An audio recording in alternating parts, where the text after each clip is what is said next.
For 1,500 years, the church had the last say about human nature. And the church was very clear. The little baby is born in sin, depraved. And if we want salvation, we have to wait for Christ in the next world to come. End of story. The Enlightenment philosophers took on that worldview, and they came up with a different equation for what human nature is all about. John Locke, the great political philosopher of the Enlightenment, said babies are born tabula rasa, blank slate. They're not born in sin. He said, however, there is a predisposition to acquire property. Somebody should have caught him on that. Adam Smith said that our key nature is we're born with a drive to be autonomous and to pursue our material self-interest in the market. Later in the 19th century, Jeremy Bentham said, little babies are actually born with a desire to have pleasure and to avoid pain, and we are driven by utilitarian desires. Charles Darwin said, every organism, their drive is to secure their survival by reproducing themselves. And finally, the capstone of that century, Sigmund Freud, he said, actually little babies are born with an insatiable sexual appetite and want to extinguish their libido. Is that what it's all about, our little babies? When that little baby came out and mom and dad looked in their eyes, is that what we were seeing? Evil, depraved, rational, calculating, detached, autonomous, self-interested, driven by materialism, and seeking to extinguish their libido. If that truly is our human nature, I suspect we're doomed. I just don't see any way that human beings are going to come together and create an interdependent, interconnected, sustainable, and just global economy and address the issue of healing the biosphere if that's our human nature. Do you? In the last 10 years, under the radar, there's been some very interesting developments in evolutionary biology, neurocognitive science, child development research, and many other fields, which is beginning to challenge some of these long-held shibboleths that we've had about human nature and the meaning of the human journey. That we are actually soft-wired for sociability, attachment, affection, companionship, and that the first drive is the drive to actually belong. It's an empathic drive. All humans are soft-wired with mirror neurons so that if I'm observing you, your anger, your frustration, your sense of rejection, your joy, the same neurons will light up in me as if I'm having that experience myself. Now, this isn't all that unusual. We know if a spider goes up someone's arm and I'm observing it going up your arm, I'm going to get a creepy feeling. What is empathy? It isn't I just feel your pain. When little babies are in a nursery and one baby cries, the other babies will cry in response. They just don't know why. That's empathic distress. It's built into their biology. Around 8 years of age, a child learns about birth and death, that they have a one and only life, that life is fragile and vulnerable, and one day they're going to die.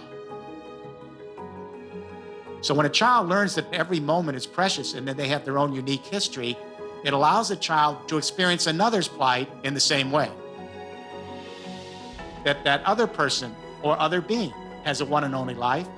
It's tough to be alive. They're struggling to flourish and be, and the odds are not always good. We've empathized because we felt their struggle, and we show solidarity with our compassion.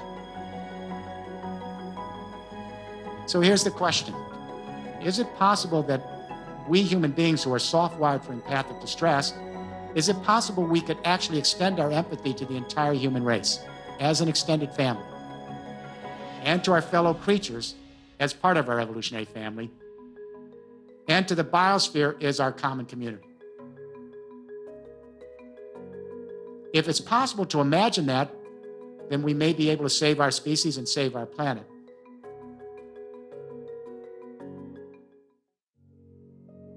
We know that consciousness changes in history.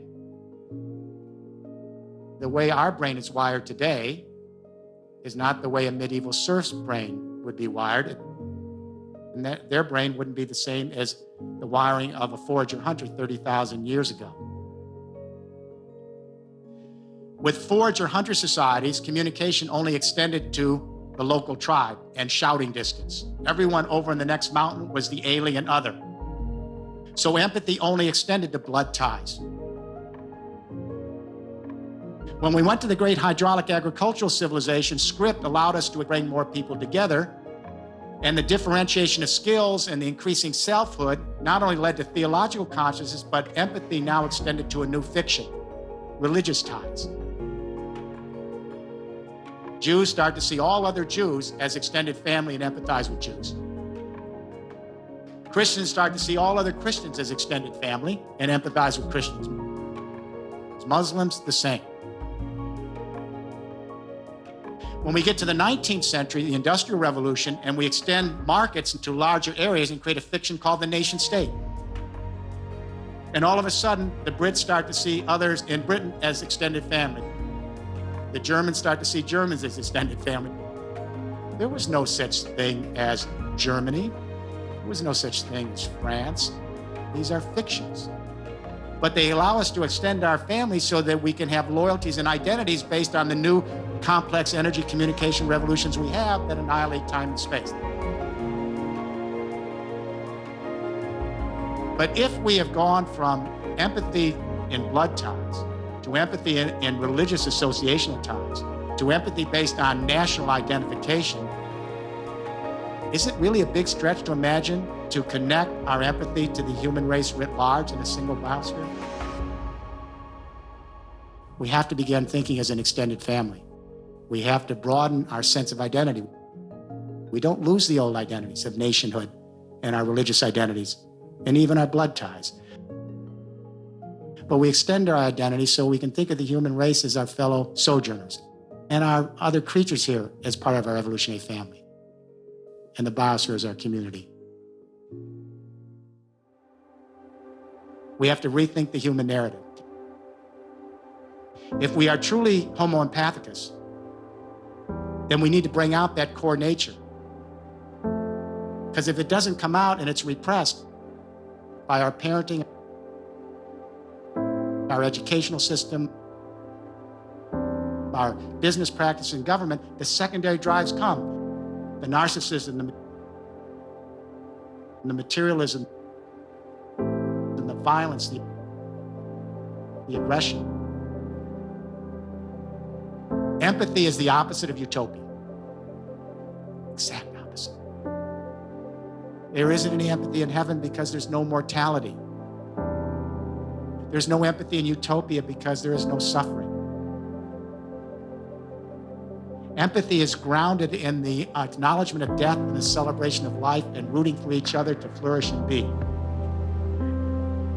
It's based on our frailties and our imperfections. So when we talk about building an empathic civilization, we're not talking about utopia. We're talking about the ability of human beings to show solidarity, not only with each other, but our fellow creatures who have a one and only life on this little planet. In the last 50 years, imagine how empathy is extended. When my mother was a little kid, the women didn't have the vote in the United States of America. And then we extended empathy to the disabled and to those of different sexual preferences and to people of color. And now to our fellow creatures, we're beginning to recognize as having rights and recognition in law. This has all happened very quickly in terms of the long history of empathy. We almost can grasp the possibility of global empathy. But I think we also can grasp that we may be at the moment of extinction. It is a bittersweet irony. We may be right at the point of being able to think empathically as a species. And we may be right at that point where we can sense our own potential extinction. When we look back at our life, it's the moments where we had that empathic connection. We feel super alive. It's one of those moments where we actually feel transcendence. You don't have to be religious. And we felt we're connected to this mystery called life, and it makes us feel alive to be in solidarity with someone else's struggle to be. That would make a darn good civilization if all of us felt that way.